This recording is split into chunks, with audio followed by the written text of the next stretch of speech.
She said it's calming. Your soft voice is calming. I can see that. I guess Ah, if that person's kind of like used to. I mean, how you respond to certain people's voices. Like if you're frustrated or angry or feeling a certain way, if a person has a kind of voice that may annoy you or make you feel, I don't know how to explain it really. certain type of way. Yeah. Man, you're gonna chew that gum. I Yes. don't know if that's a good idea. You don't think so? You're gonna have gum in your mouth. You're gonna be chewing gum right into a microphone. So it's gonna sound like. Man, that would drive people crazy. Okay. I'm not gonna chew it again. Come on, Brittany. We gotta be courteous of the listeners. Hmm. We gotta be I just courteous go of the through my listeners. usual routine when I eat. What's your normal routine? When I eat something, I chew gum to get the crap out of my teeth, Oh. and then that's mostly the reason why I do it. And You then know, do you think that's bullshit that they say 4 out of 5 dentists recommend that recommend gum? I think it's hmm, bullshit. I don't even trust dentists, to be honest with you. they're like meteorologists, only have to be 50% accurate at the time. I think that dentists are just constantly trying to add services and make you pay for shit. That's very true because when I went to the dentist a little while ago, I just really just wanted to get a bridge. And next thing you know, I walked out of there with Invisalign and a whole bunch of other What the stuff. fuck? Like, convinced me that my You need to teeth move those? needed to realign my teeth a little bit so that they can stay in place. And then, Yeah. yeah. Every time I go for a cleaning, well, if you like switch dentists, they won't just like transfer your records. They'll be like, "Oh, we got to do all new everything." It's like I don't understand. Why can't you just use the records that this last place used? It doesn't make sense. Right. It's like they're always trying to charge you for Hmm. services. I mean, it's a business. How can we add on more features to our business? Fucking dentists. Hmm. I can't trust them. Yeah. Hmm. Anyway, Yeah, they keep calling me and sending me notifications saying that a new appointment has opened up. Call now to get in this yeah, week. yeah. Here, move that up just a little bit closer to your mouth for me. Yeah. We gotta hear you. Folks need to hear you, Brittany. It's just weird, kind of have a this right there next to my mouth. Yeah, you get used to it though. Hmm. Yeah, it's probably. I think it's more weird to have like the headphones on and to like hear your voice, cause then like you're like at least me like in the beginning like I'm like self-regulating for what I hear, or like maybe I'm just being self-conscious of like what I sound like. Yeah, no one really likes listening to their own voice. It makes me cringe. Mm. It makes me fucking cringe. Hmm. So Brittany, I want to talk to you first about fighting because that's a very interesting part of your life, considering that you are a teacher and you're going to school now to be like a full-time counselor, Mm-hmm. right? Yeah. But you've been an athlete your entire life, right? That's I want to know your story. I don't know your story. Yeah. Being an athlete has like always been a part of my life, Mm-hmm. and everything else has kind of just gone with it, like peanut butter and jelly in a sense. Yeah, Um, I went to Marquette, so I was in like Rockwood, and so after Marquette, that's a nice high school. yeah. Oh shit. Hmm. But I was a part of like the DSEG program, so I live in the city though, of St. Louis. So What's the DSEG program? Explain that to folks. it's like where they select, well, they have students from the inner city go to Like out to, suburban schools right, and like things out to like. the county. Yeah, so we'll have nice long bus rides from the city to the county. Oh That was shit. part of that program. They no longer have it anymore though. Um, Really? yeah, I really thought it was a great thing. Um, for me, it definitely, I feel like it has definitely impacted my whole life. Right. The track of where I would have went had I not have gone, like to, a school out in Rockwood. Yeah, because I mean, Marquette, like, they have a really nice campus. They have, like, a ton of athletic programs. I didn't know that high schools even offered swimming until I think we had a wrestling tournament there in high school, Hmm. and I saw their pool. I'm like, what the fuck is this? Like, this is a thing? Like, we didn't have that in Jeff City. Yeah. That's interesting. When did they stop doing that program? Do you know? Mm, I want to say it was probably within 5 years after I got out. Like I was in '08. I don't know exactly the year, but it So, was a little while after I got out. pretty recent, though. Yeah, because my brothers went there too, and they went through the program too. But then like after that, Yeah. When did they graduate? So your youngest brother went through it? hmm When did he graduate? like 2013. 2013? So Hmm. within the last 5 years, they've ended this program? Hmm. Wow. I wonder why. Do you know why? Mm, What would you guess? well, I will say one, funding. And I think I remember vaguely like some issues with one of the districts uh, with surrounding students coming from the city into their district. And I feel like it was just a lot of You people didn't want just it pushback anymore. from those kids coming Hmm. like into the. It's Yeah. like we moved away from that area. Hmm. Like, why are we trying to blend it now? Right. Hmm. The piece of integration. That's fascinating. Hmm. So you went there. Yeah. You're a track athlete. Yeah. What? But before track, really, I played basketball. Oh, for real? Yeah. Were I you played any good? basketball since I was like 9. All right. I was gonna be in the WNBA. That was the That was the move. first dream. When did Yeah. you switch? I mean, I played basketball and then I did track as well in You high did them school. both, and then is that just Hmm. a scholarship that you got? Yeah, I kind of chose to go with track Oh, instead of okay. basketball when I went to college.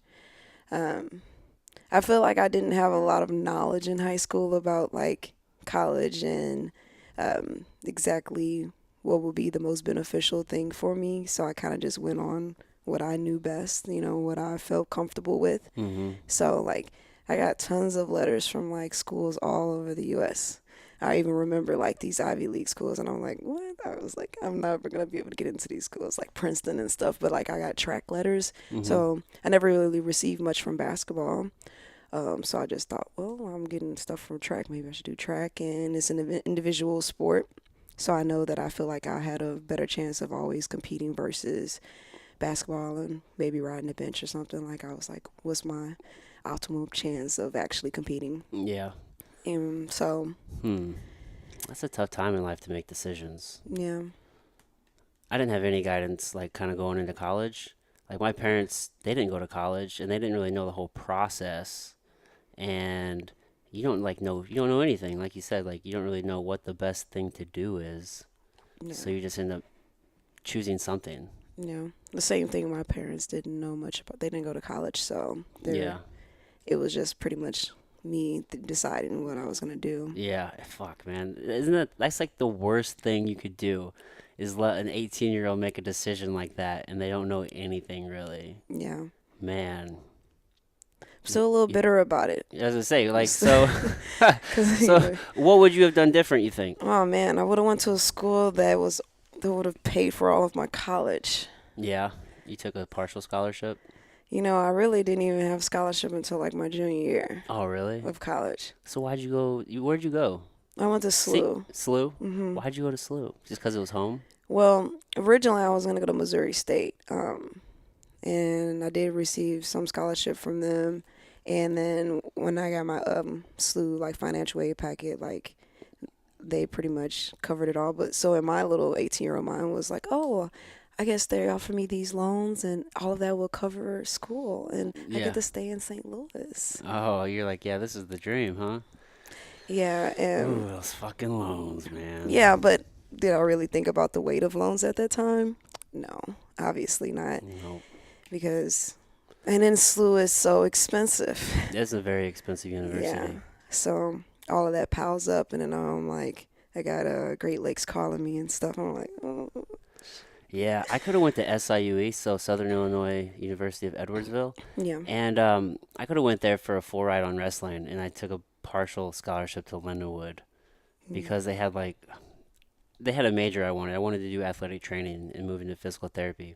I'm doing neither one of those things. yeah, I ended up getting like a business degree, but it's like that was just a bad move.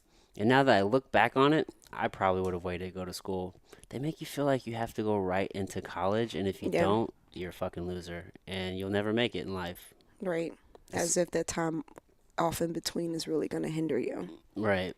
It's really not. If anything, I think it helps you.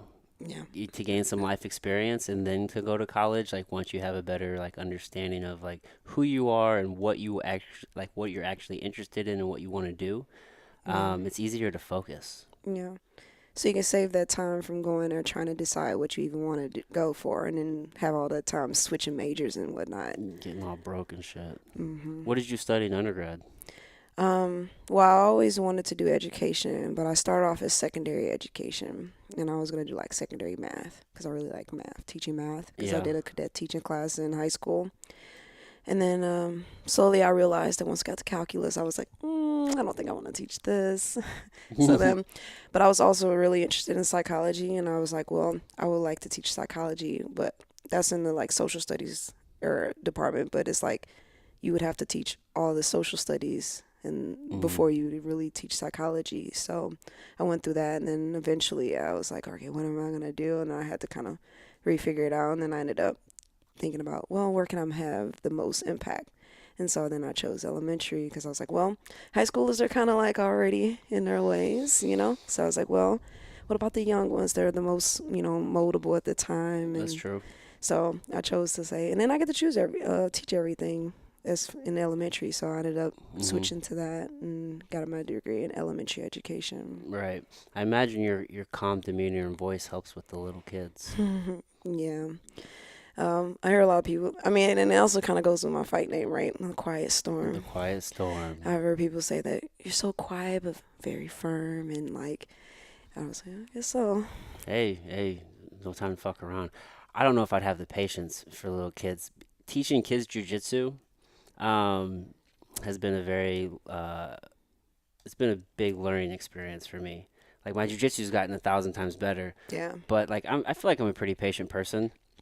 But I'd never really thought about all the personalities that you come across like in little human beings. Like it's like you have the entire gamut that you would see just in any adult, but there's just this little miniature human being and they're just like that too. It's fucking weird. Yeah. You see who they're gonna like. You see their personality as an adult. Yeah, you can see like, oh, I know what you're gonna be like when you're older. I can see it. Yeah. I try not to like judge them and put them in buckets, but it's just like, man, these kids are something else. Yeah. I mean, there's some parts of you that's just always gonna be you. Like I look at my students, I'm like, I can't wait to see you as an adult. This is funny, you know. Yeah. Yeah, you're touching a lot of kids' lives. You ever thought about that impact? Yeah, I wondered, because I think about like what I remember from my elementary school teachers, and I wonder like what will they remember about me when they get older, you know? So I Yeah. wonder that different kids will take different things from you. So Right. I will never know. One day in the future, I'll meet one of my old students, and they'll. That'd be interesting. I know. Yeah, which ones will and which ones won't remember you? I don't remember my first grade teacher. I think I do, but no, not really. There's just too much information. Yeah, Too much information. exactly. And But do you remember many of your students? Because you have a lot of students, so I think the odds of them remembering you is a lot higher than you remembering them. yeah, I feel like it's fresh in my mind now because this is like my fifth year of teaching, so Yeah. I remember most of my students. As you continue to add classes of classes, then those first years might Yeah. start to trail off in my Start to mind. trail off, man. But Yeah. Well, I kind of got off subject there for a second because we were talking about fighting and athletics, and then we no, went to teaching. We'll get to that though. But so you were killing it in track in yeah, college, right? yeah, yeah, I suppose so.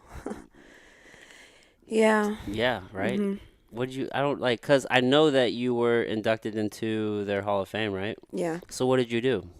I did a long and triple jump, Mm-hmm. so and I had both of the records for long and triple jump For the there. school. hmm Nice. Yeah, and I guess the biggest thing is like every year for conference, we were in the A10 conference, and I won conference and the triple jump every year. Mm. So indoor and out. So I was like 8-time indoor champ for the triple. What made you transition into MMA and not just like stick down the path of like trying to move on with track? You know what Yeah, I mean? Like some people do that. yeah. Well, when I got out of college, I did continue training in track for a couple years. Like Okay. as a post collegiate, I traveled and I competed at track meets and Oh, so you everything. did all that. You did that grind. Yeah, that's what I said. I've been doing this for a while, Shit. and That's got to be a hell of a grind. yeah, and then fresh out, I mean, I was teaching too, so I was teaching full time and then going and hitting the track and doing workouts and whatnot. I started training with the SIUE jumps coach, Okay. Ilian. I met him at a meet, and his wife, she did the triple jump too, so I like trained under him with her, Nice. and I really enjoyed that time. I felt like I really made a lot of progress with them during that period of time. It was that last meet at Mizzou. That was my last competition. It was like 80 degrees, and it was like perfect, and I was running well, and I was jumping well. And in my last jump, I like strained my hamstring, Oh shit. and so I was like, and it was just like I had jumped really far, like my sophomore year at jerk relays and at college and SLU. And since then, I've like jumped well, but been very inconsistent on the board. So I hadn't gotten back to like that jump. I jumped like 1270. And so I finally got back to 1270 with him. And then I was like jumping beyond 1270. And it's like now I was reaching, we were within the window for the Olympic trials. And so I was like really close. If all I needed was one really good jump, and I was going to be at the trials. No, I don't understand the measurements. What's 1270? 1270 is 41 feet 8 inches. Okay, and so like, they measure that whole thing in inches. Is that how that works? well, they use meters, Oh, so it's all meters. but you convert it to feet and inches. But Okay. in college they do it in meters. So it's 1270. Is that 12 meters? 12.7 meters? Mm-hmm. Is that what that is? Yeah. Oh, okay. Okay. It's so weird that we don't use the metric system Yeah. in the U.S. Yeah. Extremely inconvenient. Yeah. The rest of the world does it. Mm-hmm. Yeah. So you were jumping well. You had your last meet, pulled your hamstring. Just decided that was it. Well, that also accompanied the fact that then he got a sweet job at Mizzou. He's coaching at Mizzou now. Oh, is he? And so yeah. Oh, So he moved okay. away, and it was kind of like I was already like just coming out of it and feeling tired of like that working towards something and not really getting there, and then that injury, and then him leaving. I was like, all right. It's just kind of like a natural close to that chapter. Yeah, it was like, all right. Now, I mean, I could have if the situation was different. Like the problem with staying here in St. Louis, and the whole problem with like going to SLU is that we didn't have any indoor facilities for track. Oh, yeah. Really? So like you can train when the weather's nice, and then when those winter months hit, it sucks. And do they just, jumping wise, it was never like we always missed that chunk of like good training during the winter because there's no indoor facilities. right? Yeah, you see that with sports, like golf, where the golfers who live in like warm weather climates, they just do better Yeah. because they're able to train more. Mhm. So I guess I imagine it's the same thing with track athletes. You probably see a lot of those schools like down in the south or on the coast, like they Mhm. probably do great at track Yeah, just because they have a longer training season. definitely. I was even considering moving to Texas. Like Yeah. I was ready to go somewhere warm. Like, man, I need to go somewhere where I can actually train year round, or they Yeah. have indoor facilities. So Texas would be good. I Yeah. like that place.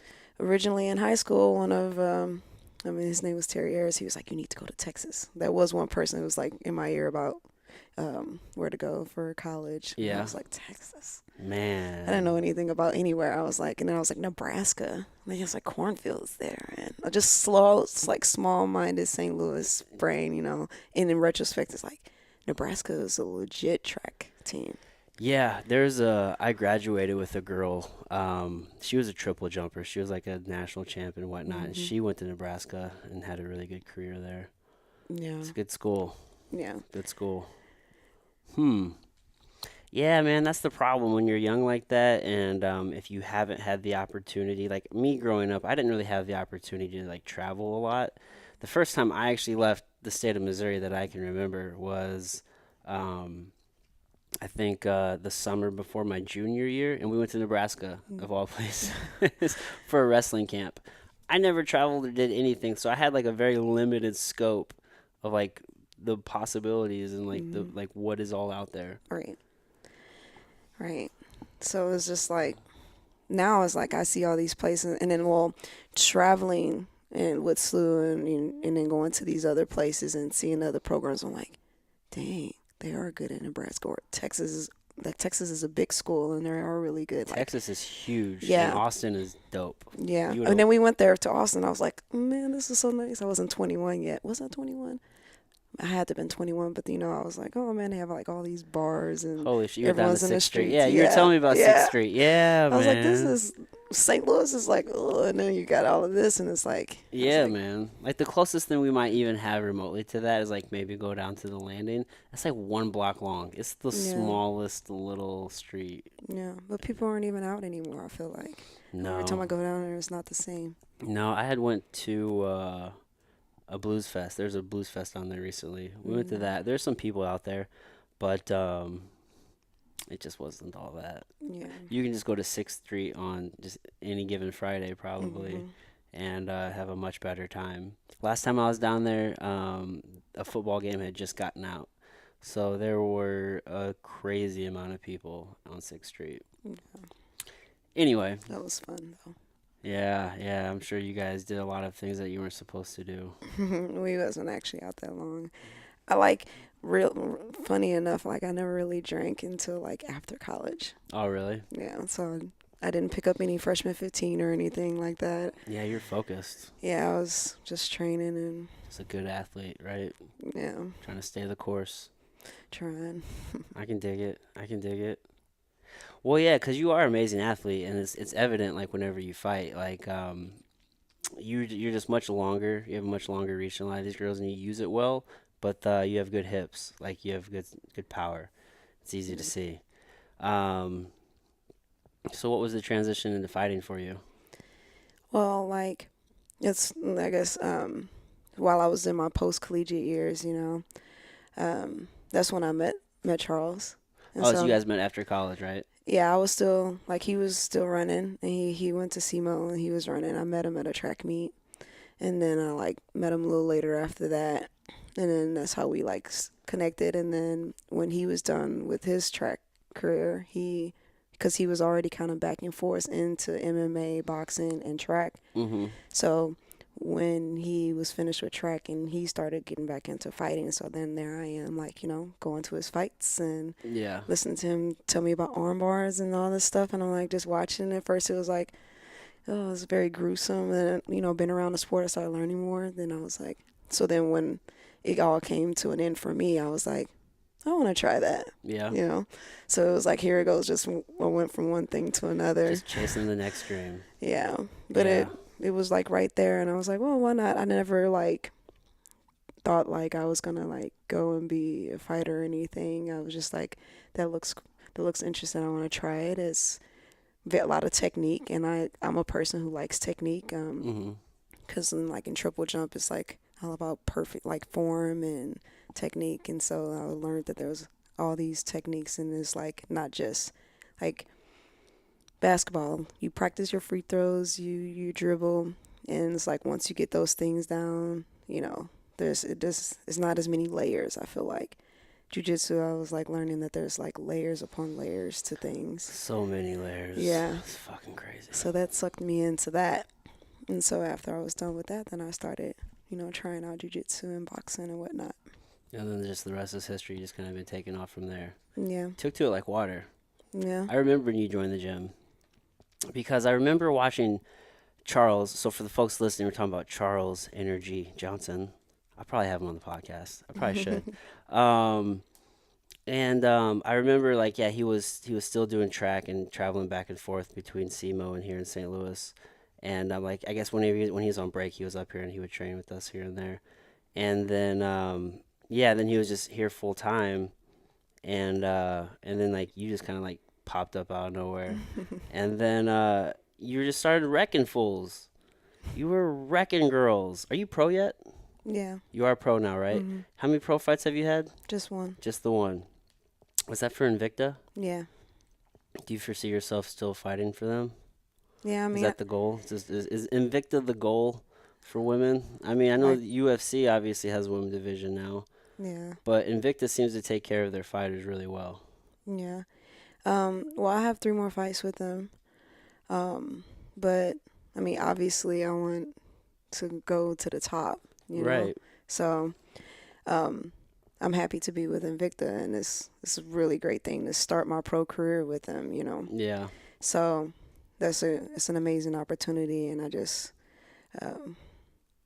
want to make sure that every fight that I have with them is better than the last, Right. and take it as far as I can go. And I mean, I'm seeing females who are, on Invicta or just in the weight class, period. And it's just like, all right, they're in the UFC now and, they're doing well. It's And very it's like, motivating. yeah, you can see the movement of fighters. And then think about myself and what I know that I have and I possess. And I just know that I've been an athlete all my life. And it's like, third time's the charm, I'm thinking. Yeah. It's come from sports, like went to basketball track. All right, this has to be Like, it, this right? has to be it. This is gonna be it. But then it's like, whatever you really put your mind to and you stay committed to it, you'll be successful. You'll get to where you want to go. That's true. Yeah, I think in this sport it comes to like who's grinding the most. Even if you lose, like there's people who lose and they still keep going, and then they eventually make it to where they want to be. So it's just a matter of like not giving up, really. It really is, because so many fighters let a loss derail them.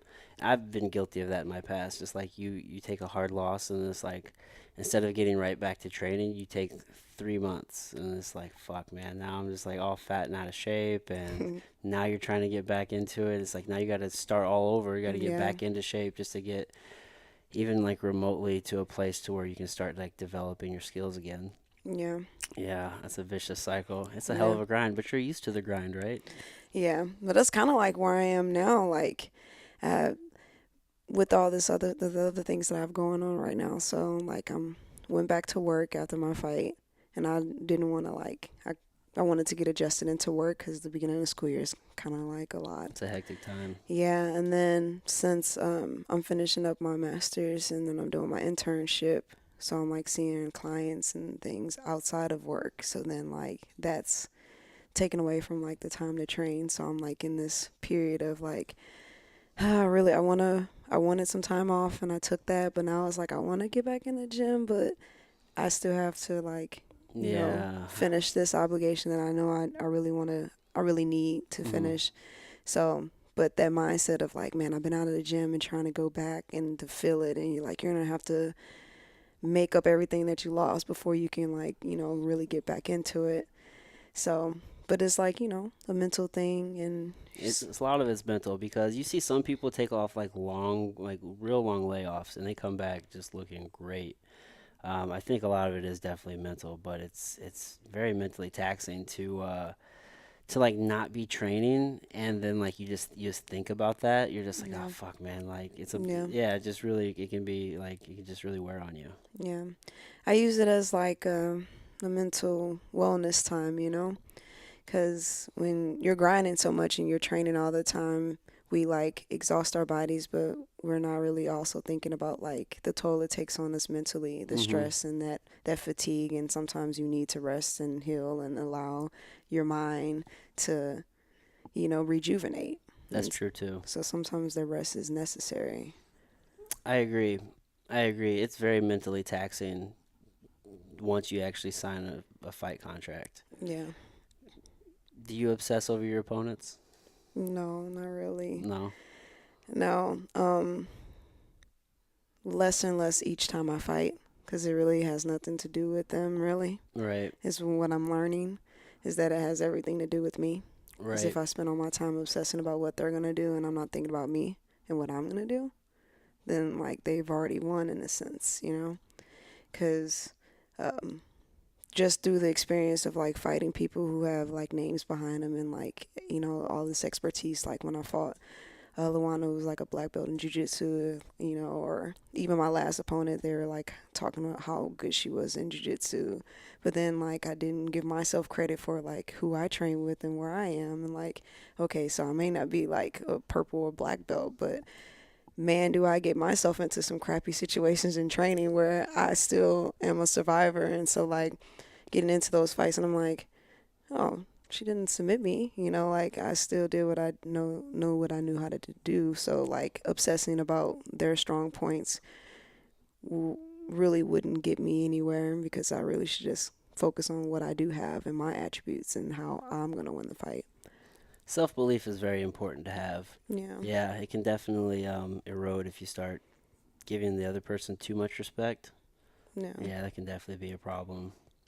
That can definitely. But you have plenty of time. You're young. How old are you? No. I'm Ah, 28. see, 28. That's so. Oh my goodness. You still have time. You still have time. I just got tired of getting punched in the head. Yeah. Fuck, man. I worry about my brain too much. Yeah. That's the problem.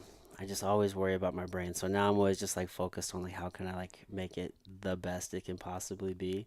Like what can I possibly like put into my diet or what can I do differently to just make my brain that much better Yeah. constantly. Your brain is the most important part. So that's like It's pretty important that the gamble that you play with there. yeah, yeah. That and your stomach. Your stomach's super important too. Yeah. Did you know? No, so like 80% of our serotonin is produced in our stomach. It's produced in our gut. So literally the way we feel is produced in our stomach. So like the food that we eat and everything that we ingest is going to have a direct impact on like how we feel and like interact with this world. So stomach's pretty important too. I mean, I definitely believe that. I mean, they say you are what you eat too.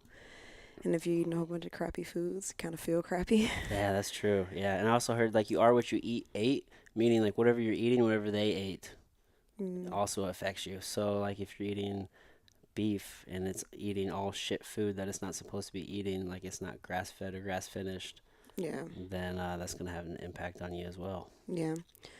Definitely appreciate this time where you're the access to the knowledge of like healthy foods and healthy ways to like be is definitely a game changer. Like, people are more health conscious and really considering and thinking about what they put in their body and what they eat. Yeah, we're learning a lot. It's an interesting time to be alive. It's an interesting time to be alive. Brittney Yeah. Cloudy. Mhm. So okay, you're you're finishing up your master's because you want to be a counselor. And we were talking at the gym the other day, and I thought maybe since you're a teacher, then just the natural progression would be like you're going to counsel kids. But that may not be the case for you, right? No. What are you thinking with that? Um I was thinking more so like I wanted to be able to. I mean, I'm not against counseling kids, but I do have like desires to like I need a little break. Sometimes Mm-hmm. I spend all my tight days talking with kids that it is nice to just have a adult conversation, Right. and because then I feel like I can be more authentic within myself and speak how I like to speak. Like I like to talk in metaphors and analogies and stuff, and sometimes most of the times the kids don't get it, Way over their head. or I'm sarcastic or something. So, the thing is like with like careers and work, I want to do something to where I feel like I can just really be me and not, because that's where I feel like that's where you get the most enjoyment out of your life is if you're doing something that you actually love and that you actually get to be yourself instead of feeling like you kind of have to put yourself in this professional box of a persona that you're trying to be. Yeah, 100%. I Mhm. cannot agree with that statement any fucking more Yeah. because I've done the whole like corporate path and man, it's just so miserable. Like I left the corporate world, I cannot go back.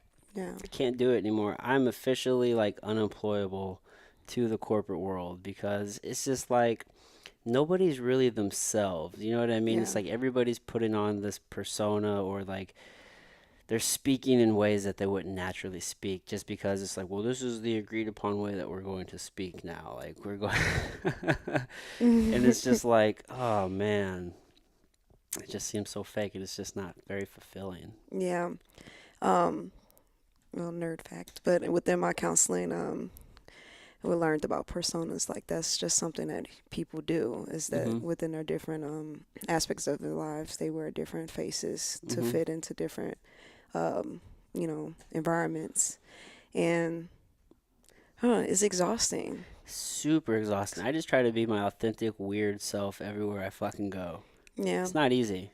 but I think we're seeing that more where people are just not worrying about the scrutiny of others or society, and they're just saying, "Look, this is me," Mhm. and you either love it or you hate it. And I think that we need more of that because I think that we've put in a standard on people in ways to act and be a certain way when in reality, like, is this really you? Hmm. And that's kind of makes it hard with trust as well. I saw this one stand up by this lady, and she was from Ireland, and she was just talking about like how she could never really figure out like the English language or people in America Yeah. because of all of the like many different meanings of words and how people say it. It's like, Everything's so nuanced. yeah, whereas she's like, they say what they say and they mean it just like that. They're like very cut and dry, or, Hmm.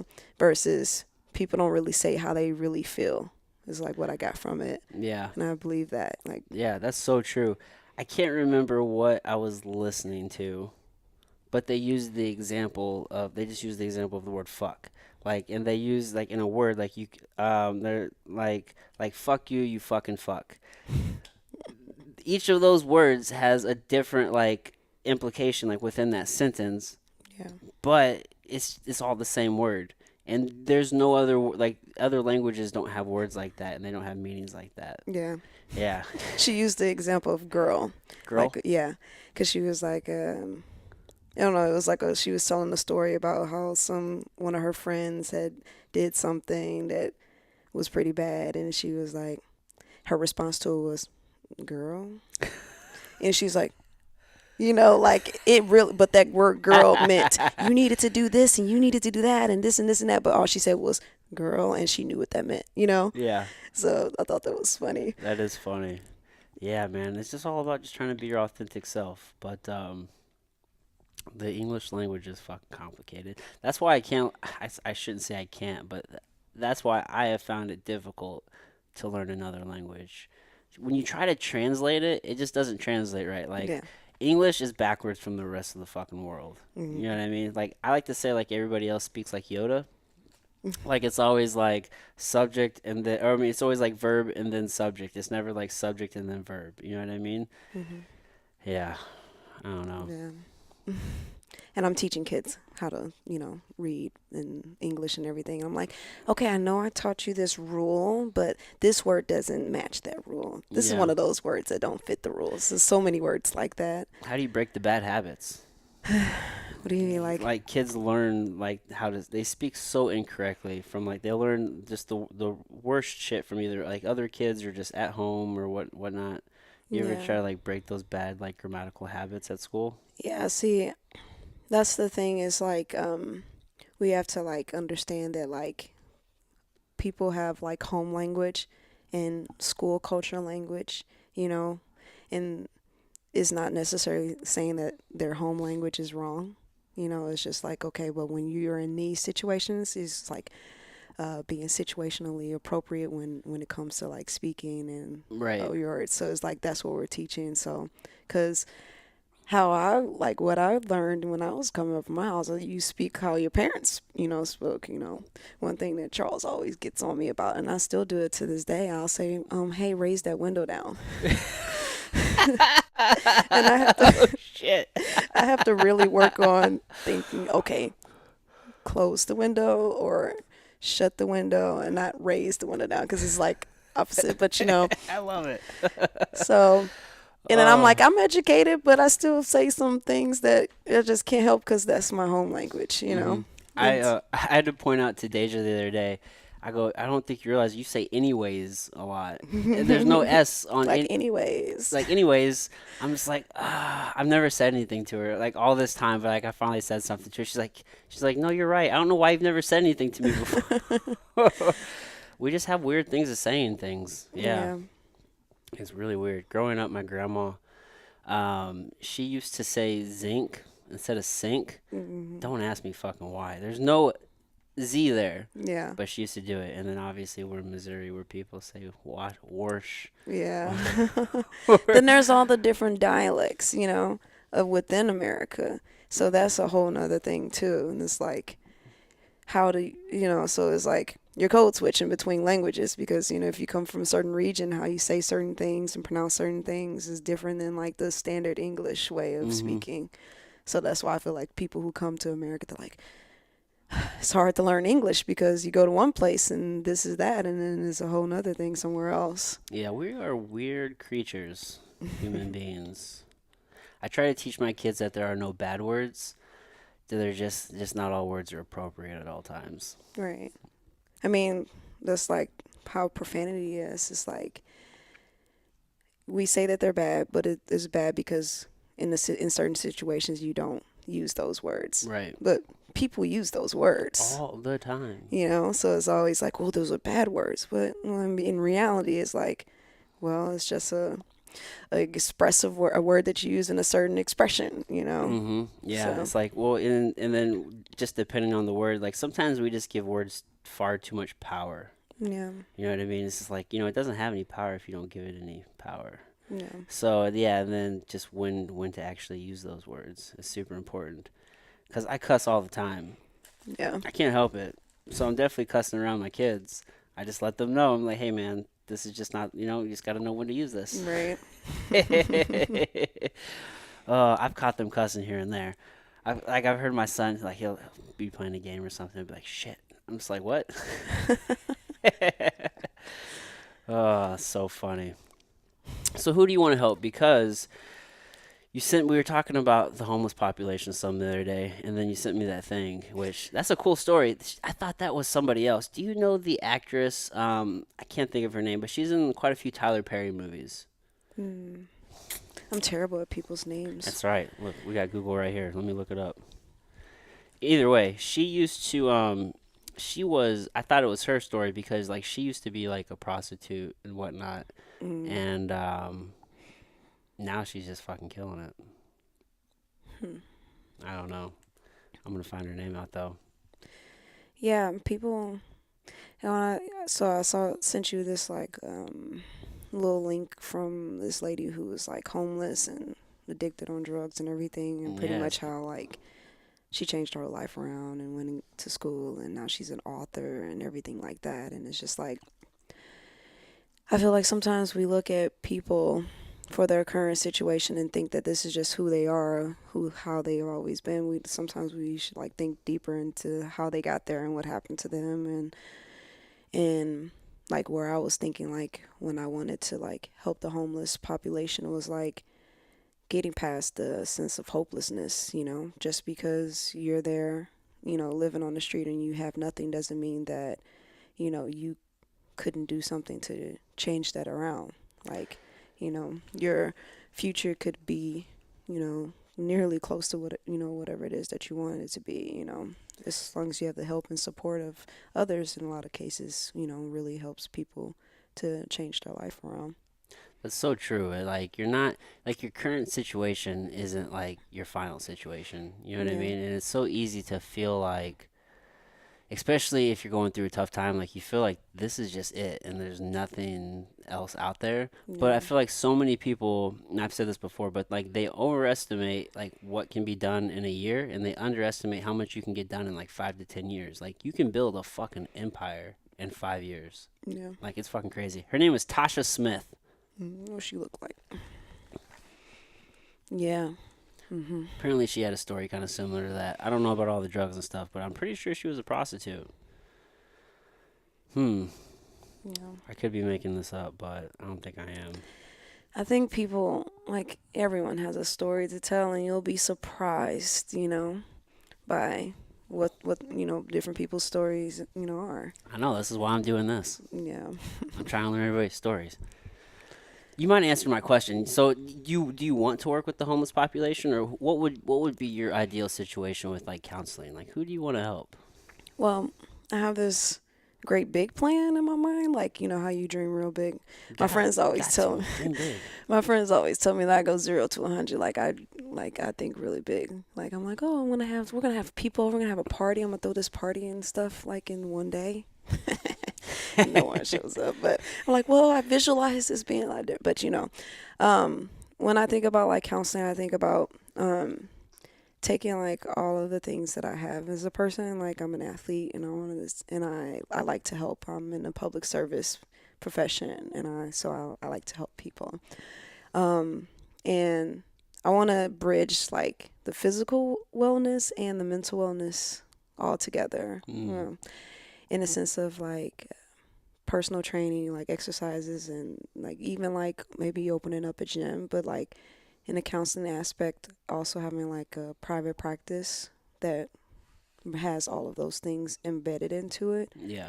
Where I don't really know exactly. I haven't figured out how I would actually do it, but I know a lot of people can, get up and want to go get a personal trainer to, lose weight or, feel healthier. But what about like also the feelings that go along with it? Like, how did you get here? If you're out of Right. shape, and then why are you trying to like, what is the image? What is the, thought behind it? So I think that like everything is interlaced and connected. It's not just like I want to go and work out and get better. There's always like an internal link to it.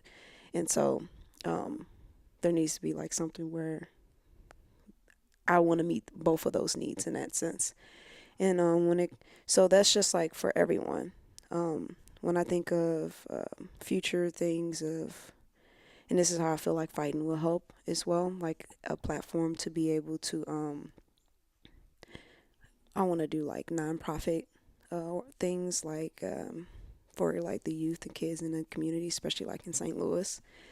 I always felt like, and even Charles, we both talk about this as well. We always felt like we wish that there were more like recreational centers, like after school programs and things like that for kids to do, instead of like the alternatives. But it seems like more and more like kids are like just being inside in the house. We used to play outside and Mm-hmm. interact with others. So wanted to do more things like that. And then when it comes to like the homeless community, I just never understood how there was just so much money in the world and we still have people living on the streets. Um, It's and there's very so many, interesting. it just, I always wondered, like, where are the humanitarians? Where are they at, We have big mega churches, Yeah, big fucking mega churches that are just sit empty. You know what I mean? yeah. And so one idea that I thought about was like there's all these abandoned like St. Louis public schools. There was a lot of schools that they shut down. So there's these huge buildings and just huge buildings period in St. Louis that are not being used. Like I thought about like a reconstruction plan of like a remodeling and building these up and making them into like homeless shelters that also have like mental health services as well. Like it was like a business where they stay there, but they can also have like mental health support, Mm-hmm. social services to help find jobs and things like that. Like something to like boost the lower end of Yeah, you're the thinking big. you know You're thinking big. and because it just is sad, and it's like so I just like where are all these people at who are for people, Mm-hmm. and it's nothing that would like happen overnight, but I just wanted to, even if it means I can just do a little bit to get a ball moving in one little area, then maybe other people will catch on, But then this issue is not just within our country, it's like all over the world. Yeah. I just feel like we place a lot of emphasis into things that are for our entertainment and for our pleasure, but then where's the selfless part of us that also thinks of others and, wanting to have world peace, you know? Whatever, you know what I mean? Like, Yeah. making lives, other people's better. I mean, I feel like this should be a part of everyone, that feeling that you get from helping others. And if everyone is helping someone else, then we're all helping each other. That lack of, I feel like there's just like this lack of unity and care for people. Yeah. I feel like you definitely have to get yourself into a particular place before you can help others because like Hmm. if you're a wreck then you can't help anybody. Right. But yeah, it all really does start with the mind. You know what I mean? Like they're just use the example of just like you want to lose weight, but there's usually a much deeper component there, like something like real emotional or just there's something like in a person's history, like why they have this issue. Hmm. That's it's much deeper than what you see on the surface. You know what I Yeah. mean? Like if you don't address those, then it's hard to make any sort of progress. Yeah. You know what I mean? And that's what, like, um, that's why I think sometimes people don't. You have, for one, you have to be able to recognize that it's something deeper. A lot of times people don't recognize that there's something internal that's causing them conflict with other things, Right. and that's what counseling helps with. It's like, you know, well, if you came there willingly, then you recognize that, and then you want to, but you have to want to figure out, how do I, like, help this.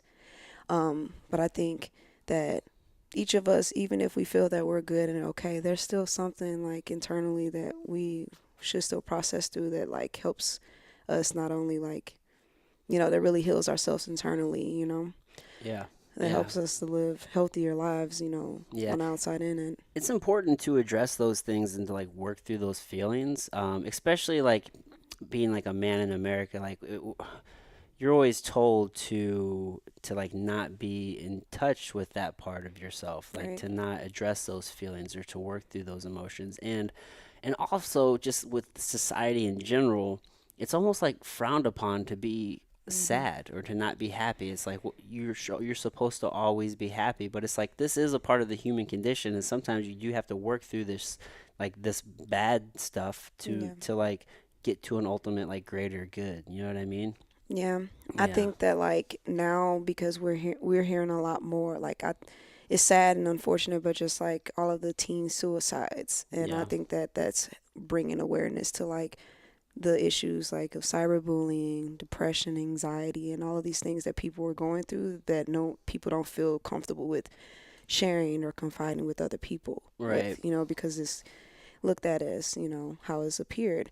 Um, I think of it like just the evolution of mental health, period, and like way back when, before we didn't know much about everything, people would just call those people crazy, Right. you know, For and every little thing. yeah, institutionalized them. And then eventually, with research and people studying, they're like, oh, actually, there's a lot of people who have experienced this, and this is what this is now.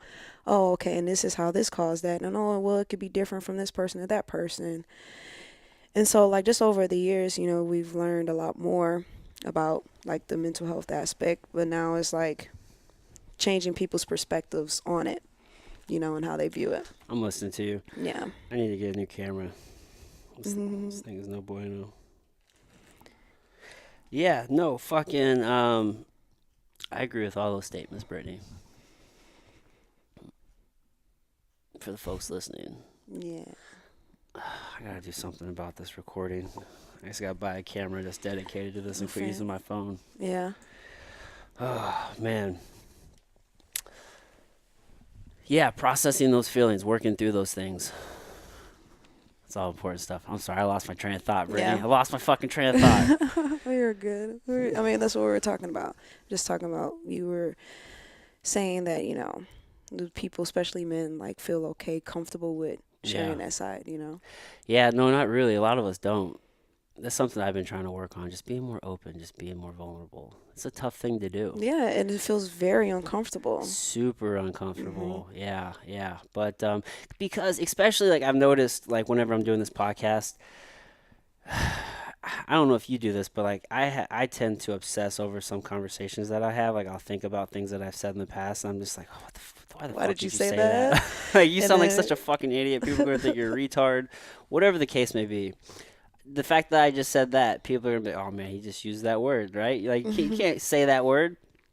But yeah, like I'll record these podcasts and I just like, oh man, what the fuck was I doing? Like, why did I share that? Like, why did I say that? Like, and then I just have to like put it out of the back of my mind. I'm just like, whatever, man. Like, it just is what it is.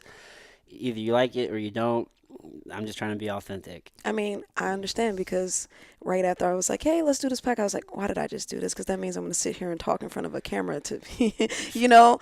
And myself, I'm just like, I, I do that too. Yeah. And so I'm like, oh, I don't want to say all this out loud, but then I get going and I'm like, okay, well, I'm here. But then that's what I do to help myself to be more comfortable with it, is just doing it. Just go do it, Hmm. instead of Just do overthinking it. it. It's just all about growth. You gotta start somewhere. Yeah.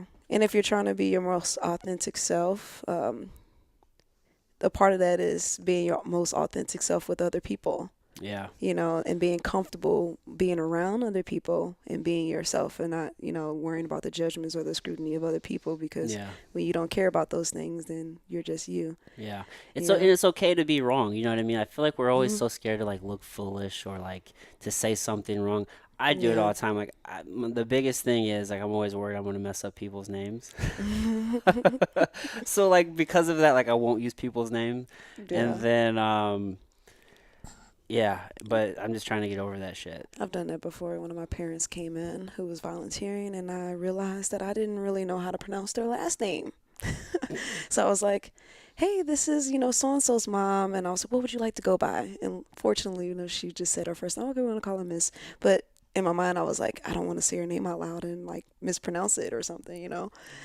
So, It's so yeah. funny. We're all as different as we all are. We're all the fucking same. Yeah, I believe that 100%. Yeah, like there may be like little different nuances here and there to whatever your life story is, but it's like ultimately, I mean, we're all just humans, and I mean, we're just a higher primate, and we just like we need each other. Community is so important. Like Yeah. there's just basic needs that need to be met. Yeah, I was telling like when I was having a conversation with Rob, I was talking just about that. Like, um, we get caught up on so much of like what we see of a person, like the skin colors and like cultures and everything. But I always felt like, what if people could just like chill for a second and think about just like basic human characteristics that we all have. We all experience the same emotions, like the happiness, sadness, all those emotions. So we all have those things, and then also like within every culture, with every group of people, I feel like people good and bad. There's a spectrum, Yep. and there's people who fall on that spectrum in different places within each culture. But like media or just like people's perceptions want to lead you to believe that a certain group of people are all this or all that. No, like people are people, and there's all people can fall in this range of between good and bad. Right. And so we let all these other like little stereotypical things cause us to just make generalizations about groups of people and people Right. in general. And it's like, it's not, you gotta think outside of like what you were like taught and learn through other people around you, Mhm. and be able to put yourself and think differently, step outside of your own Yeah, just mind be frame. open. Yeah. Just be open to like just receiving whatever the experiences like can actually bring to you because I know from just from my own experience, I used to have this real bad problem. Like you look at people, and then you're just like, it's just classically just trying to like judge a book by its cover, right? It's Yeah. like you see somebody, it's like, oh, they're probably like this, but it's like the complete fucking opposite. It's like you see somebody and like maybe there's like a little bit like scrawny or like have glasses or something. You're like, oh, like he's probably not a very like outgoing person, maybe a little like timid, meek person. But then Yeah. they have like the loudest fucking personality and they're just like the life of the party. Just the complete opposite of what, at least in my mind, like that someone who looks like that would be like. And then I just realized I'm like, fuck man, like it doesn't matter like what meat suit you have. Like Yeah. I really, okay, so I think about these kind of things all the time. That's why I feel like I don't know. I think about these things all the time. Like even like I went to Quick Trip before I got here, and I had my hat on backwards this time before I got here. And so I have my little ski Aesop Rocky braids going on because I haven't done anything to my hair. And I was in a gas station, and there was this guy. He just looked at me for a while, like he just stared at me. I was like, I wonder what he thinks of me just by my appearance. My appearance. I bet you would never think that I was a first grade teacher, right. or You a just never counselor. know. Yeah. Yeah, and like just by like how I choose to dress or wear something, Yeah, the, you the just never judgments that know. we make. Yeah. And that used to be like a big thing in America, especially with like people with tattoos, right? Yeah. At Mhm. least we're away from that stigma. Yeah, I know, right? Because I like tattoos. I love them. Yeah. Fucking inked up. Mhm. Always looking to get more. I'm glad that I really like my school. We don't like have a dress code, and they don't like have any issues with tattoos and everything. Because that's another thing. I'm teaching kids, and I have like tattoos and stuff. Like Yeah. what is that message that sends to kids and how people feel? But I think it teaches them a message of acceptance yeah. because kids don't judge other people. They're just taught to judge. You know what I mean? Mhm. I So definitely agree. It's yeah, just teaching that Hmm. it doesn't matter what you look like. Yeah, and I kind of battled with this with myself for a little while, like, cause I wanted to be in an inner city school and teach, cause I started off in SLPS, you know, What is that? St. Louis Public Schools. Oh, okay, SLPS, gotcha. Uh-huh. And then I, came out to Kirkwood, and Kirkwood is like a predominantly white, area. But one thing that I thought about was like, well, what about those kids who hardly ever get to see a black person? You know, it's like I, being, and within your own culture is important, but then also giving that exposure to others Hmm. so that they can see that they're. So I always felt like it just takes one person to defy a stereotype, you know? It's true. You know what I'm saying? Like if they were taught that all black people are this, that one existence of that black person to be different, it's like, well, how is that possible Hmm. when they weren't like that? So that's kind of like why I am definitely like why I'm here in Kirkwood, and I wanted to like be one of those faces. Yeah, And yeah, and they're kids, and like I've yeah. been in with kids period, and you can just tell it's just about what they know is what they've learned Hmm. in their environments, but like they're young and they're moldable, and you can change their mind on things. It's amazing how one person can literally just shift the entire paradigm of a person, Yeah. even an adult. I feel like maybe it was a short documentary, or I don't know what it was, but God, I need to get better at details. But I Hmm. think I was watching a documentary, and it was like this lady who followed um, a group of like high-ranking people, like in the KKK. And like Yeah. after all of this time that she had spent with them, this is like the classic story. Like, after all this time that she had spent with them, like a few of them like changed their ways towards the end of it. And it's like a lot of times, like those people, like they'll spew their hate towards just like mass groups, but never towards an individual. You know what I mean? Like once you're like face to face with them, Hmm. then they like, you know what I mean? Then they start treating you like a person, Yeah. and they almost, I don't want to like call them like a pussy, but they start acting like a little pussy, right? Like they don't want to stick by what they've been saying out loud Yeah. towards nobody in particular, and then it's Because deep down they know that that's like, just not right. yeah, and they know that like you don't know this person. You don't know this person. So for however you felt about this group of people, like you Yeah, can't say that like like yeah, like this person who's interacting with you like as another human being, and they're not acting ignorant towards you, and they're just communicating with you. right. You know what I mean? Yeah. Obviously, it doesn't happen all the time. Some people will spew their hate, but you know what I mean? It's just like once you connect to somebody on that human level. Yeah. That reminds me of this book I read with Jodi Pocold. I think that's how say her name.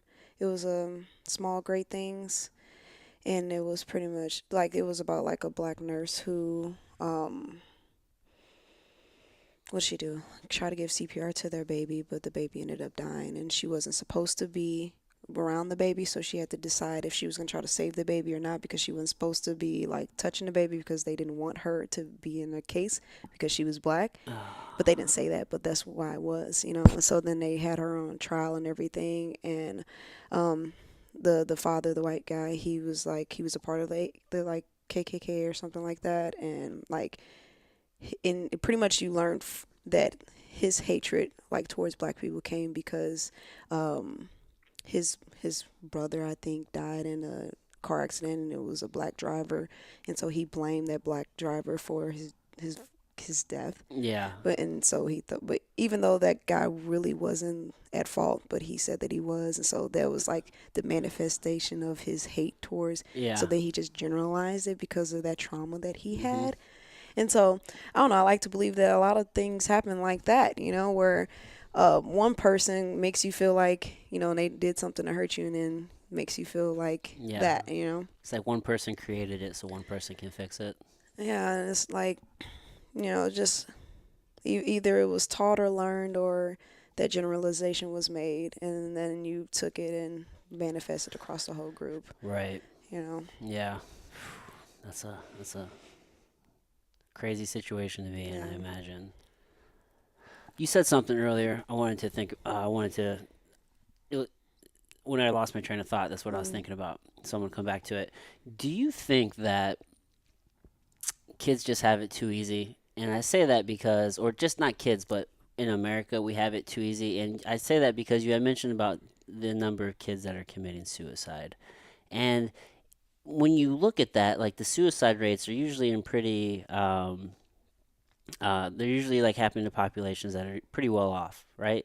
You don't see that in like struggling communities who are just like focused on like surviving. It's Right. always the affluent populations that are fucking killing themselves.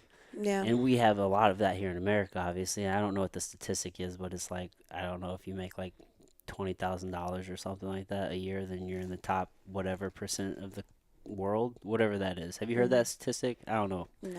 We're always making this shit up, but something like if you make like $20,000 or $30,000 a year, like you're in the top 10% of the world wealth wise. Like that just tells you like how poor a lot of the world is.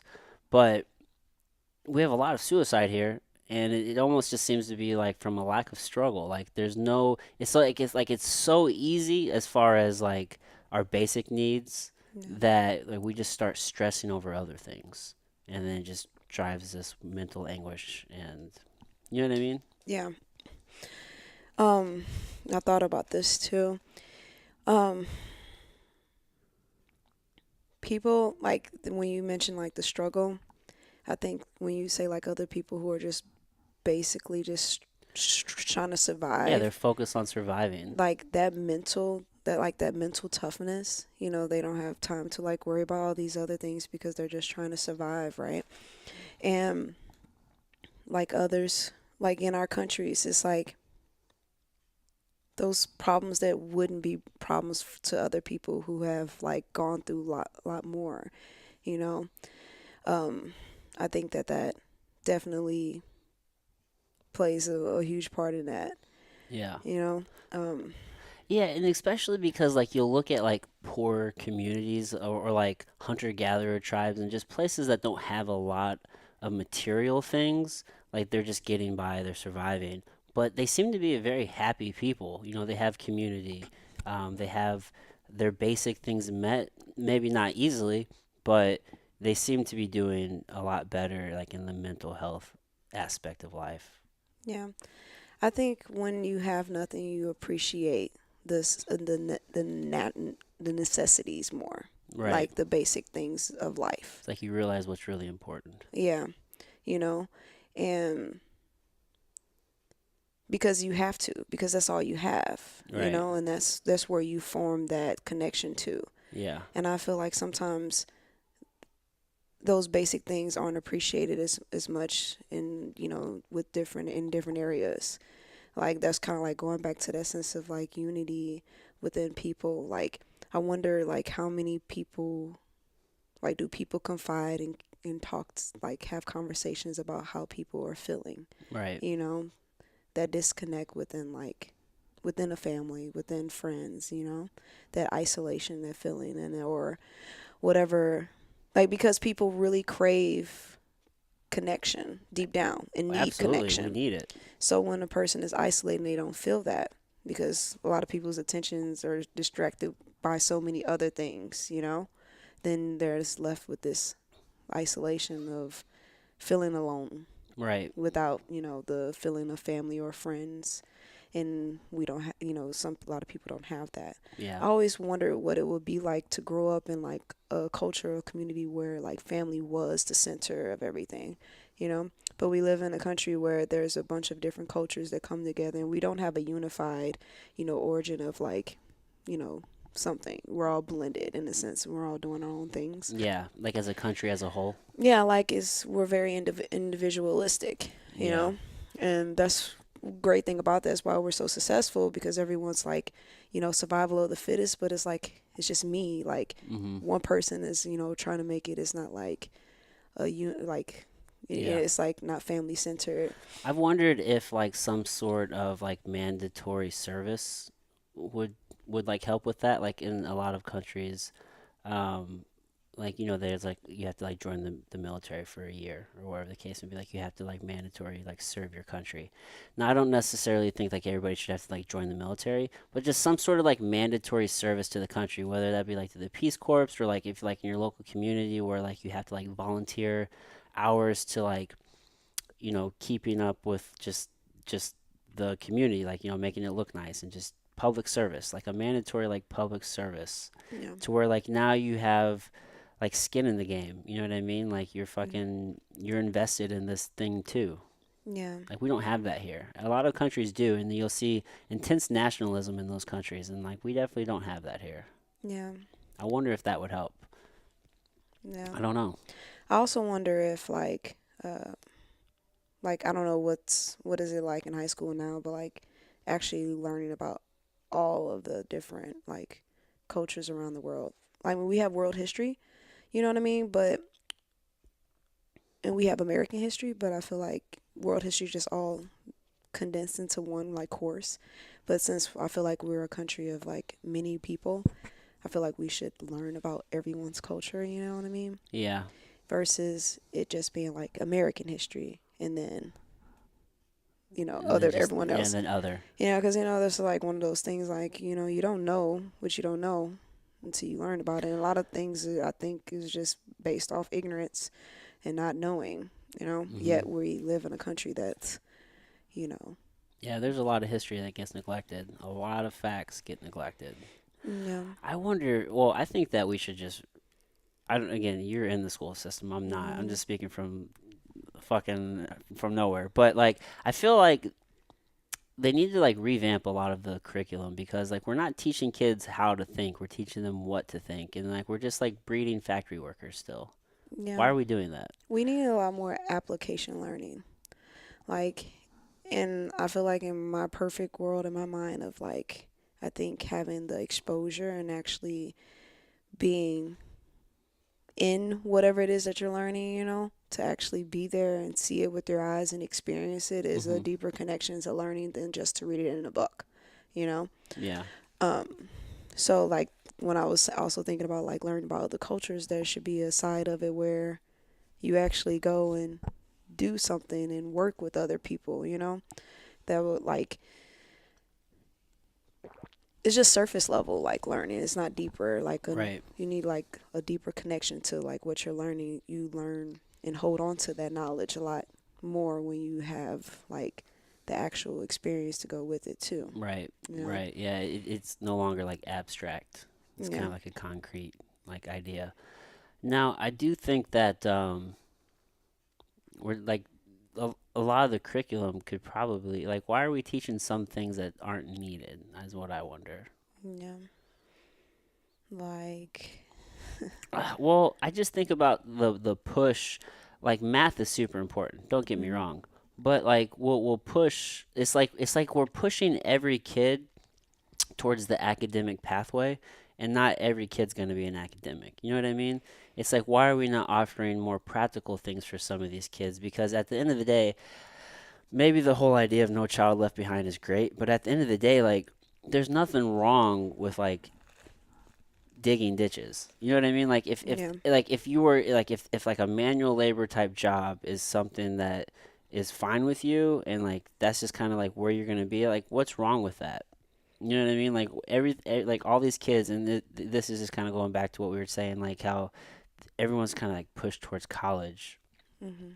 But I mean, there are a lot of tech schools that a kid could go to for like 2 years and be just fine. Or Yeah. there are a lot of kids who have probably could learn some very usable skills in high school, and then go immediately into the workforce and just start being a productive person like that way. Yeah. But instead they're made to feel like, well, you're a loser if you don't go this other route. And instead, like, we don't teach some of these other things, like how to balance a checkbook. Like, not many kids are writing checks. You know what I mean? Like, Yeah. hardly anybody writes checks these days. I would imagine, but why are we not teaching them those skills? Yeah. I feel like that about like taxes and stuff. Taxes. And We all need to do those. apparently there was a class that taught you about that, but it wasn't required. And like I've never like when I was in high school, because I really was like I wish that there was a class that taught me about these things. I still don't really even know much about like all about Texas period, but like to really think about like making sure that students are like learning the actual practical things of Yeah, life that just you the need to know. basic things of life. Yeah, and it being required, not optional. Like, yeah, so in that sense, what you're saying, like the curriculum, there should be some things that need to be adapted because times are changing, Right. you know, and people, we there's the needs are different, and we need to, like, align with those needs and for like where we are. And, like, Right. everything, like a lot of things are technology based now. So you think about like all the new jobs and things that are opening up for that, so Mhm. there should be like, I remember back when I was in high school, they were like ITT tech. But I don't know about much about all that other stuff. But yeah, so thinking about like where we are now and how can we like really shift it to like cater to all the needs of the different students, because yeah, everyone's not a college person. No, not by any stretch of the you know imagination. just another way to get more people in debt to go and doing something that may not be exactly for them or what they Yeah. really want to do. So then that begs the question of like, would there be something beneficial to like going to some type of mid, I don't know, like something that like every student can go to that would help them to like really figure out what exactly they want to do? I know that there's like inventories out there and things like that, but like I think like a whole bunch of field trips or something, like, you know what Yeah. I mean, like actually seeing it and Mhm. doing it. And well, I think that would help like Well, people do they have to understand figure out what they want to do? at that time. Yeah. So that's what I'm saying. It's like, then what do they do in the meantime? Is what I'm saying. Like, Figure it the fuck out, man. Like, I think it's so funny because at the end of the day, we're all just trying to figure it out. Like, hmm like you think you have like a plan, and then it goes to shit, and then you just pivot and readjust and start working a new plan. Like, still going towards the same goal, just a different path. And it's like we're just slowly just trying to figure it out. yeah, But at that age, it's just like, well, you need to have it figured out.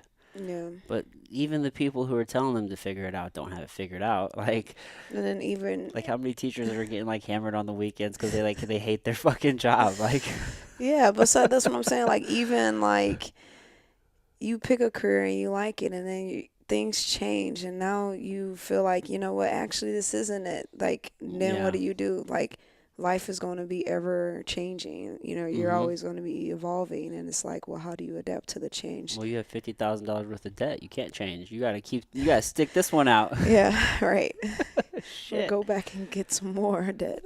Go back and get more debt to change. Yeah. Oh my goodness. Wow. You ever thought about universal basic income? Mm. I think about this idea, and it came up on Joe Rogan's podcast one time. But just with where we're going with automation and technology, I mean, especially with if you think about, I don't know where we'll be at in 10 years with like self-driving cars, but Mm. I mean, I imagine we're going to be really fucking far to the point to where like we probably won't need truck drivers, which is a huge population of Yeah. lower educated white males, right? Yeah. What are all those dudes going to do for a job? And why why do they have to actually have a job if like if we have the technology to eliminate those human jobs to where that they're done better and more efficient, hmm then why you know what I mean, like why can't those people do other things?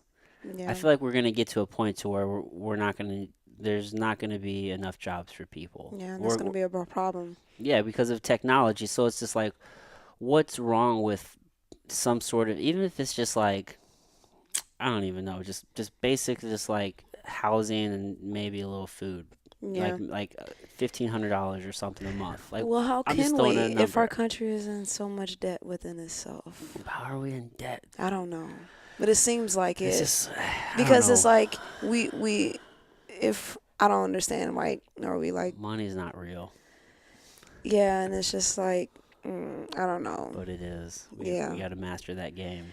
Yeah, obviously we haven't figured that out, because if we're doing so well, you know, people come to America Hmm. because of all of the opportunities, yet we're not doing well enough to keep, like, our people off the street, like Yeah, our people who are in poverty, like how, you know?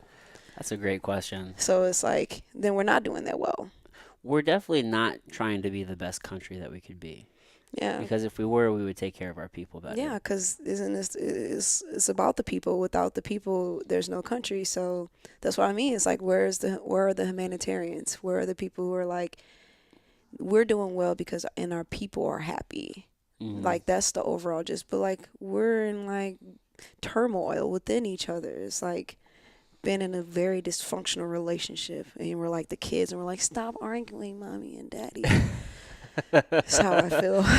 And we're all getting the impact from it, you Yeah. know. We're all getting the impact from all of this, and now we're like, now the siblings are arguing with each other because they're saying that, and it's just like a whole dysfunctional family It's of madness. mess. It's madness. Yeah, I just feel like something has to give because with the way technology's going, there's no way there's going to be enough jobs for everybody. And I, for one, would love to get like $1,000 check or something. Let's start talking about free will. What would you do if you had free will, man? Man, just like I mean, just what kind of things would be created if people weren't stressed about just basic needs? Nothing crazy. Like I'm just talking about just like a place to live and maybe a little bit of food. Like you'd Yeah, still, if for anything extra, you still have to go out and earn that and provide that value. But right. you know what I mean? But like you wouldn't be stressed about like People would be a lot happier.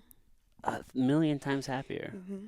And I wonder like why can that not be? I know some people feel like that would make people lazy. I feel like maybe some people for sure would be lazy, but I know like for like myself, I would go out there and I would grind even harder, and it'd be easier to grind harder because you're not stressed about this other thing. Yeah, yeah, You know what I mean? I think a lot of people would do that too. I think they'd pursue more, just they would just pursue more things that bring value to them, and yeah, ultimately, I think that'd bring value to those around them as well. yeah. And it make them happy too. Exactly, Yeah, I exactly, agree. exactly. And you wouldn't need to find happiness in a pill. Right. And we can do more of these things where we actually interact with each other because we have the Exactly. time and energy. Like, oh, let's all just get together because you're free and let's just Let's just sit talk. around and talk and have conversations. But people don't do that anymore a lot, you No, know? nobody does it. They're all looking at their phone. What's going Hmm. on next? I love this thing. Starting this podcast was like the best thing I've done. I've had so many good conversations. I'm just churning these things the fuck out. Yeah, It's good stuff. I agree. So it's like this battle of like you being connected and trying not to be too connected. Because, you know, like when you're like sucked into this virtual world, you're like not in the present world. And I Yeah, think about that a lot. Um, Technology is great, but then it also causes problems. yeah, Like my theory is because we're like, man, in school, like, do you remember all of these kids having ADHD? Do you remember like all these focus issues or everything that's happening like now? And I don't remember a lot of this, you know. yeah. Me neither. And but like now it's like a lot more prevalent, and I'm like, babies are like using iPads and they're like glued to like TV and the technology, and it's like an addiction Yeah, already.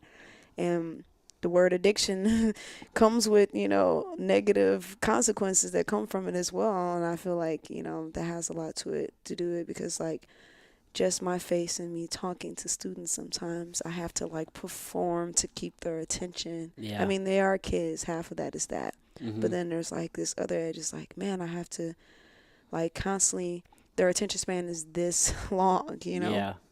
And it's like if something is and it's not gratifying enough. Right. You know what I mean? Yeah, they have like an unrealistic like expectation on like when they should be like when they should get like gratification, and it's Mhm. always instant in today's world, right? Yeah. So it's like if it's not now, like they don't have any patience and they don't Yeah. understand what it takes to actually wait, like that delayed gratification. I lost my train of thought earlier when you were asking me about like the suicide thing, and I think that has a lot to do with that. Just that we live in this time of wanting things and needing things now Mhm. versus going through the process and knowing that it's going to take a while. So like if you're unhappy, if you're depressed and your inner being is not healthy, it's not something that is just going to like something that's going to just quick fix it. It's Right. something that takes time. Mhm. And I feel like a lot of people, instead of taking that time to really invest in themselves and getting themselves well, they choose the alternative. Right. Yeah, it all takes time and it You takes know? work. You know what I mean? Yeah. We're always we're just You have to do the work. yeah, you You know? really do. Like we're always sold just everything can be done quickly, and or it's in this pill or it's in this bottle, and this is instant this and instant that, but it's just like, man, no, like the most rewarding things in life and anything that is actually going to add any sort of value takes fucking time. Yeah. And even if like some are using like a medication for like to regulate whatever chemicals in their brain, the other half of it is still you still have to go through the process of like talking and Mm-hmm. addressing like that's I personally don't believe that that is just the only way to fix it. You know, like say a person is depressed and they do have medication that helps them with their chemical levels in their brain to make them feel happier. Mm-hmm. I still feel like through like other therapies and things that they need to do that really will actually truly get to the root of their unhappiness, you know. Yeah. And it's like two things. It's not just that one. 100%. I think before they even take the pill, if we're just sticking with this example, especially because so many people they neglect all of like the other things they could be doing. So before you take the pill, like have you looked at your lifestyle? Like are you getting enough rest? Because sleep is one of the best things that we it's a cure all for so many things. Yeah. Like are you eating the right type of food? Like are you exercising? Like do you have a community? You know what I mean? Like Yeah. have you tried these other things? Um, Before going to this, and some people really do need the medication, right? But Yeah. so many people resort to that first Yeah. before doing these other things, Yeah. and then you tie that into electronics in today, and it's like are we really connected? Because man, like that constant dopamine hit Yeah. towards the end of the day, sometimes like whenever I'm really just like working social media, like promoing, Mhm. and it's like I'm on my computer all day. Like towards the end of the day, like my fucking head hurts, and it's just like stimulation overload, and I have a hard time focusing. Yeah. Like my mind hurts. I'm just like I've been staring at a computer too long, or I've been checking Instagram and Facebook too many times. It's just mental like overload. Yeah. I think about that like with video games too. Like, Yeah. you know, you can talk to people and connect with people while you're playing. I still feel like it's still not the same, you know? Yeah. It's Yeah. like, yeah, you are like connecting with people, but I still feel like it's like a, what's the word? Like an off brand of the real thing, you Yeah. know? Yeah. I feel like that's more of a. I feel like online gaming is more of a connection than like a lot of these social platforms. Mm, But yeah, it's the same thing. And the only reason I feel like that is because like I spent a lot of hours like by myself playing games as a kid. yeah. And then now at least like you are talking to somebody, but a Mm, lot of the times like you're actually like doing something together. Even though it's not like physical, yeah. but like you both are playing the game and like working towards like a goal or whatever the case may Yeah. be, like but it's still it's not the same as if like I would have had like a friend come over and we're both just like sitting there next to each other playing the game. Like Yeah. maybe we're not talking to each other, but we're both like next to each other and you can Yeah. feel that energy. Like Yeah. being in the physical presence of somebody, that changes everything. Yeah. Sometimes I just feel like there's like that wall up, that block that's when you like when you're online or something. Like it's good to definitely be able to do that. But Yeah, then like I think it's like you gotta have both. I Like agree. to like those who like just isolate themselves to just that. It's like you still are lacking um that an interaction of people Yeah, that you still need yeah, in you're its still missing natural that form. input. Yeah. Yeah, yeah, we're more connected than ever, but are we really? Yeah. That's what they say. That's what they say. That's what they say. Yeah, so that's kind of like my fear. I'm like, I think I was listening to something and we're like, yeah, when this virtual world, like where you can just go and do, you know, whatever you want in this virtual world. And it just also remind me of that show, like it's on Netflix, Black Mirror. Yeah, it's a good one. Yeah. Yeah, I like how short the episode or the seasons are. Hmm. You can fly through that shit. Yeah. So like those things, I'm like, you know, that when they make these shows and movies and stuff, someone came up with this idea. It's based on some truth or something, like, you Yeah, know, and it's like it's kind of scary to think about. Like, I'm like, I don't want to get sucked into that, you know? yeah, yeah. And we're kind of there in certain ways. Like, did you see the episode where it's like everywhere you're going, like they're constantly rating you? Yeah, yeah, I remember that one. It's like fuck, man. Like we're already kind of there. Like rate Mhm. the seller, rate the Uber driver, and then they're rating you too. Like Yeah, everyone's fucking rating everybody. It's like yeah. we're already there. So then going back to the whole persona thing, can you even feel comfortable just being yourself without worrying about someone's gonna judge you now? And it's gonna be like a public thing and like being able to like take that judgment? You know what I Yeah. mean? So people are in their best form all the time. Yeah, I think if you're being your authentic self, and for me, like my mission is like positivity and like to connect people, I feel like you just gotta fucking just deal with it. Yeah, but Y- I'm saying that most But people, they yeah, don't like I don't know. I'm not in the minds of every woman who like feels like they can't go out the house without makeup on, but like that's one thing I feel like sometimes like do you feel comfortable just like wearing your regular face sometimes as I think about yeah, because just like talking to other people or just knowing some people and it's like makeup enhances beauty, but are you okay with or yeah, do you feel beautiful without it? right. You know, and then like it just keeps getting passed on. Like I just see it more and more with like feeling like you are only at your most beauty with all of these things like Right. that you put on the outside of your body, you know.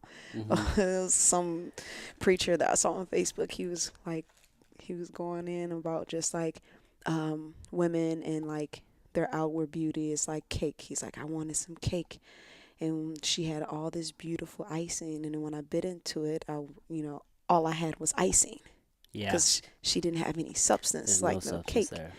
Yeah. so it's like, remembering that that's really the most important part, that's It you. really is. And I feel like sometimes because we live in this world, a lot of filters and everything. I wrote my whole research paper on this self-esteem linking with like social media and everything, just like with the filters and like people posting so much about like their abs and like working out and looking good that like it's for other people who don't look like that's making that because it's natural people compare themselves to other people, Right. and so it feels it has a connection with lowering people's self-esteem, Mhm. and all those things like that. So it's just like I don't feel like that's pushed as much of like people needing substance. Like, yeah, the icing is beautiful, but what about like you? The substance is so important. So Yeah. important. Comparison will rob you of all joy. Mhm. Yeah, yeah. That's one of the things that I noticed about you the most is like you don't, and I think people who don't wear makeup a lot or like don't have the fake nails and like have their natural hair, like I think that says so much about like you see those people, and like for me, my perspective is just like I see a person who's very comfortable with themselves, and I wish we would see more of that because whenever I see girls with like I hate fake nails. I hate that shit, especially when they're like super long. Like, And how then do you do anything with yeah, how them? do you do anything with them? Can't even pick up a quarter. Well, you get to the point to where it's just like your real nails Yeah. they erode away. Like Yeah. now you're relying on this thing. You know what I mean? Yeah. It's like, and then it's like like every 2 or 3 weeks you're spending hundreds of dollars on fake hair, and then it's like Mhm. then you got fake eyelashes, and it's like you'll It see becomes expensive. it's like a monthly bill, and like you'll see some chicks who will like they'll look like fucking the creature from the Dark Lagoon, and then they'll put on makeup and they look amazing. It's just like I feel this. sorry for you guys. It's like none of that shit is real, man. None of Yeah. that shit is real. And it's like, what are you doing to your skin? Like, like I said, what are you doing to your mind? You know what I Yeah. mean? Like, you don't need those things to Because be this is the person beautiful. that you're always seeing now, Yeah, that you're putting on. Like, how often are you just looking at yourself and being happy with that? yeah. Like, I used to wear the nails. That stuff broke my nails. I didn't like that, so I didn't do that. And being in sports, that just never really It worked just doesn't out. work. Yeah, and so, Yeah, and yeah, and that whole natural movement going on with like a natural hair and everything. Like, I thought about it and I was like, yeah, man, I believe in it. Like, especially with like black women, it's like, that there's a reason why do we want our hair straight, yeah, and we're like altering like how we naturally come. Like our hair is kinky and that's how it is, and it's different kinds of kink or whatever, but I don't know, people have their reasons for why they wear their hair a certain way, but one thing that I really felt like, okay, well, putting chemicals in my hair breaks off my hair yeah, and it's not healthy, you yeah. know? And so just that basic, piece right there, like, motivates me to, like, okay, I want my hair to be healthy, how Right, it is, right. you know? And not feeling like I want to keep up with any other way. And yes, Hmm. weave is expensive. Super expensive, man. Holy shit. There's so many ways to put it in, too. You can sew it in, you can glue that shit in. It's like, what the fuck? I mean, Yeah, You just gotta like accept yourself. And for the people who like those things, like that's like I'm not gonna hate on anybody. Like if you like those things, but like what is your reasoning? I guess is my question. You know what I mean? Yeah. Like, do you feel like do you feel less without those things, or like do you just like those things sometimes? You know what I mean? Or Yeah. like you know. Yeah.